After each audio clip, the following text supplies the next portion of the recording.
খবর 24 সাথে আপনাকে স্বাগত। নতুন নতুন খবর জানার জন্য আমাদের চ্যানেলে চোখ রাখুন। নমস্কার, খবর 24 সাথে আপনাদের স্বাগত।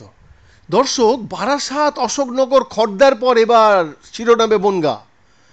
সেখানেও ছেলে ধরার সন্দেহে গণপিটুনি দেওয়ার অভিযোগ উঠল উন্মত্ত জনতার বিরুদ্ধে। এক ভবঘুরেকে মারধর করা হয়েছে বলে অভিযোগ। এখনো পর্যন্ত এই ঘটনায় দুজনকে গ্রেপ্তার করেছে বনগাঁ থানার পুলিশ।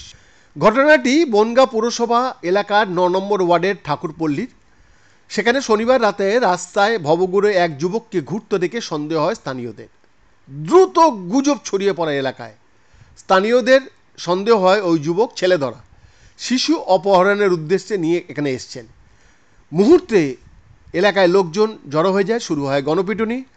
ছেলে দ্বারা সন্দেহে ওই যুবককে বেধড়ক মারধর করা হয়েছে বলে অভিযোগ। গুরুতর জখম অবস্থায় তিনি এখন বনগাঁ মহকুমা হাসপাতালে চিকিৎসাধীন।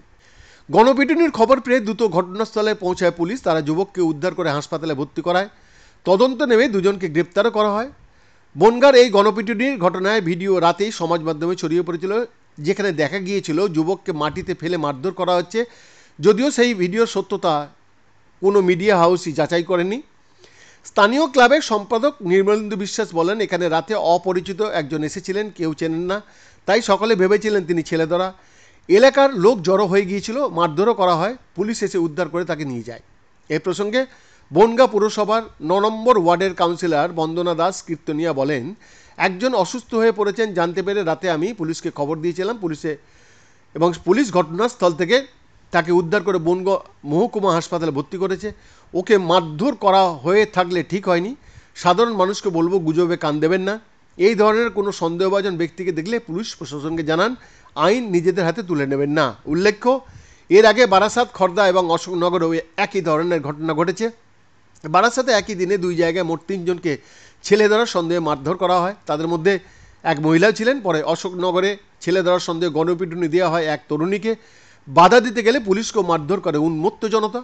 খড়দহে শনিবার এক যুবককে ছেলে ধরার সন্দেহে মারধর করেন এলাকার মানুষ। প্রতি ক্ষেত্রেই দেখা যাচ্ছে ঘটনাগুলি ঘটছে উত্তর 24 পরগনা জেলার কোনো না কোনো অংশে। জেলার নিরাপত্তা তাই প্রশ্নের বুকে।